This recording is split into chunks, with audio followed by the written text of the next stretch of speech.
Welcome to the Photography Opinion Podcast. We discuss all things photo, video, and camera related. I'm Ben Lucas. And I'm Stuart Marlantis. And this is Photo Op.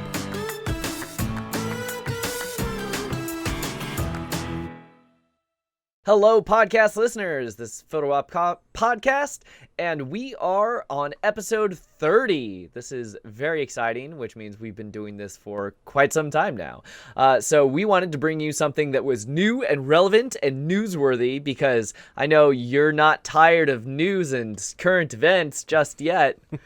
So a couple of cool cameras, or dumb cameras, depending on your perspective, went across my dash. So let's talk about that instead of literally anything else. Yep. New weird cameras is the show today. So yeah, let's get to it. What did you find? So I found two different cameras. One is made by Canon.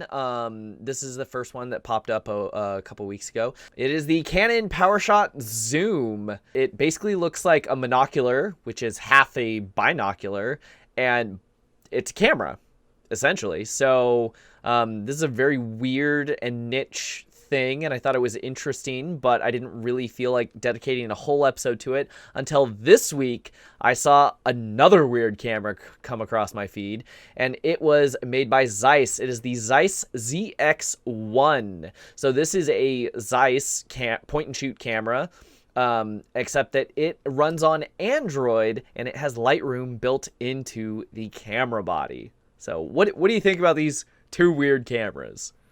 Well, let's start with the Powershot Zoom. I actually kind of like it. Like, I'm not sure I would buy it, but I could see the appeal. I think still the biggest thing that we can't get over in smartphone photography in the mainstream is zoom. Like, people still need and or want zoom, and just optically, it's not an easy problem to solve. I know they're working on, like periscope optics and stuff to put in thin camera bodies, but it's just really hard to get a good long-range zoom out of something the thickness of a phone. And this, I think, is really interesting because it solves that problem. I mean, granted, it's another device, but it solves that problem, and it seems pretty small and pretty interesting from an optical perspective. It says it goes from 100 to 400 in 100, 400 millimeters and 35 millimeter equivalent terms, which is cool. I think the big downside, and it's also optically stabilized, which is awesome because you'd need it for that kind of zoom. I think the downside is the sensor. It's just a super small sensor. It doesn't do 4K video, which could give you some extra use in something this size. And the battery life kind of sucks. It's like barely over an hour, it looks like, for both just using it as a stills camera, but as a video camera as well. So I don't know. I kind of dig it, but I think it needs like a revision too with a better sensor.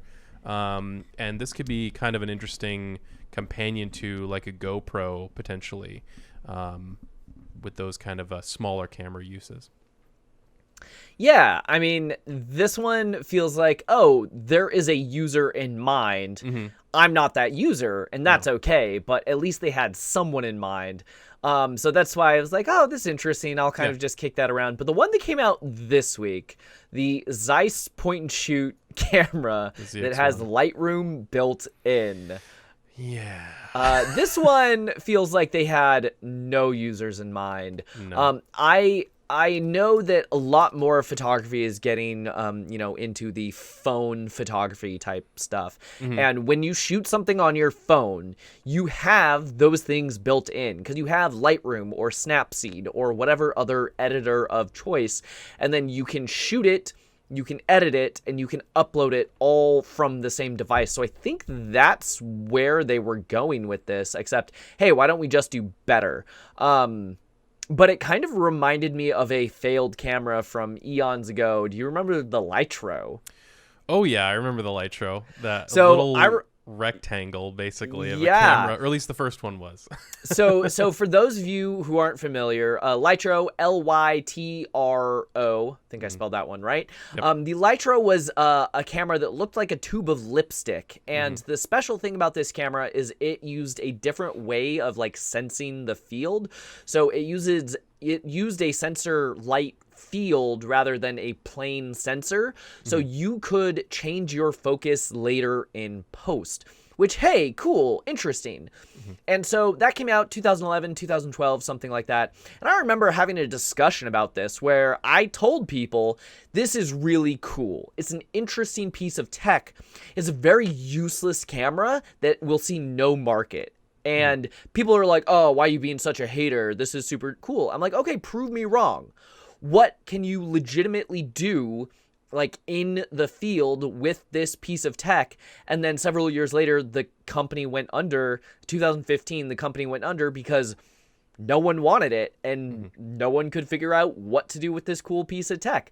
So I kind of feel like with the Lightroom built-in thing of like, there's also those cameras that would like plug into your phone, you know? I think you found one of those. Yeah, the DxO One was a particularly notable example where they tried to build an external, larger sensor, bigger glass elements to allow for more zoom and stuff. They built this thing in that you could plug into the side of your iPhone or iPad and turn it into a better camera in theory. And yeah, it was kind of a neat idea. It was pretty much eliminated because just phone optics got better. Phones got better, yeah. Yeah, it just totally ruined their market. And from my understanding, I never owned one, but to my understanding, the performance was really slow and not terribly usable. Like just to get it going, like if you wanted to snap a picture, I mean, the greatest thing I think about phone cameras is you can just pull it out of your pocket, snap a picture really quick. With the DxO One, you had to pull your phone out of your pocket, you had to connect this thing, you had to wait for the software to sync, you had to get everything kind of in the right configuration, and then wait for the lag, and then finally shoot the picture. And I think that over anything probably just killed it entirely. So so this Zeiss camera, I feel like the only type of person who would want it is the type of person who's like a collector, or the type of person who loves shooting with like the Fuji stuff, or we talk about this type of person a lot, the retired doctor who just has too much money to burn, because what you're basically doing is getting something that is a lot worse on the software side, but slightly better on the camera side, where phones are going to catch up. And it seems like phones have kind of topped out at like $1,000. Not that I've ever spent that much on a phone. Yeah. But you can get like the top of the line iPhone for, about $1,000. Actually more now. It's like $1,300 or something. Is it? Yeah, okay. It's crazy. But this camera is $6,000. No thanks. No. and like I can guarantee basically that the Android hardware in this is going to be multiple years old, super laggy, super terrible.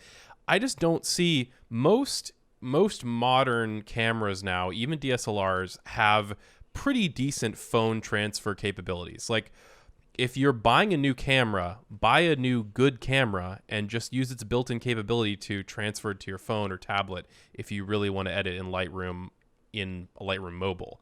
Like this just seems like such a half-baked idea. The camera doesn't seem good enough. It's better than a phone camera, I'm sure, but it just doesn't seem good enough for the huge amount of cost and the guaranteed terrible Android performance that you're going to get in this. I mean, maybe I'm wrong, but there's been stuff probably like not. Probably not. There's been stuff like this before where they've tried to do Android integrated into cameras, but I don't think anybody nearly as serious as Zeiss has taken a stab at it, and it has always been bad. It's always been better to just get dedicated hardware for each use. So, yeah. It's like the all-in-one fax scanner printer. Exactly. It does all three terribly. Yeah. The only thing that I could say is legitimately cool about this is that it has a 0.5 terabyte SSD built into it, assuming it's a real SSD. That's nice. That's to get 512 gigs in a phone is really expensive. Assuming it's a phone that doesn't allow you to add micro SD cards.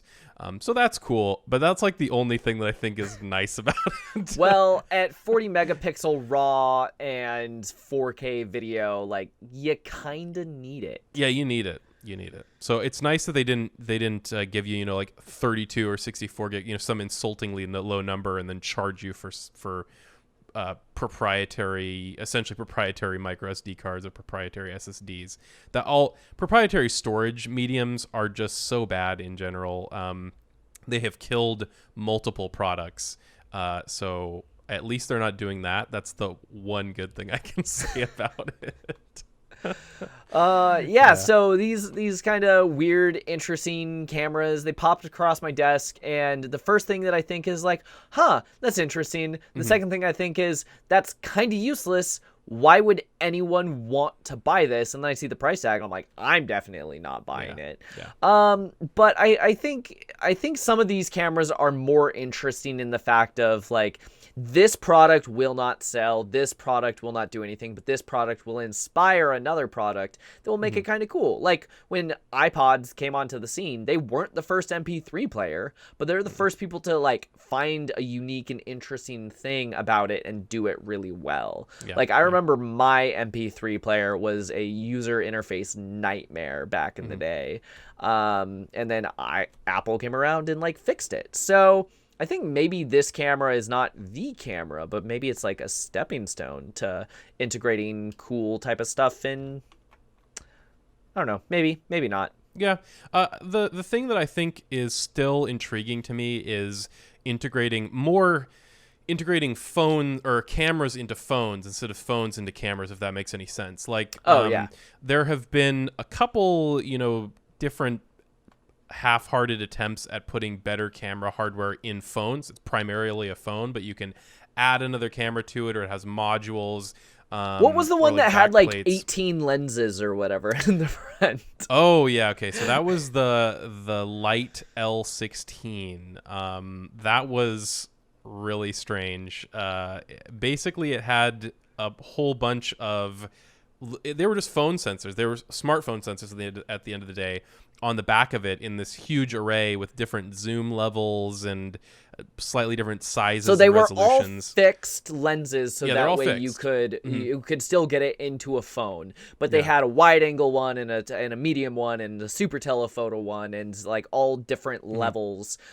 So you could shoot 3D, because I think there were two that were next to each other that were the same. Yeah. But then you could also get all the different levels just by like switching the sensor that you're shooting from. And this felt like a very strange, weird, gimmicky. And the first thing I thought of is, great, now I have to protect 16 lenses from getting scratched. Yeah, we're almost heading back there now. You look at like new phones, and they have like 4 or 5 different sensors. There's these huge arrays now on the back of phones. I feel like we are approaching the Light L16 again, but just took a few more years to do.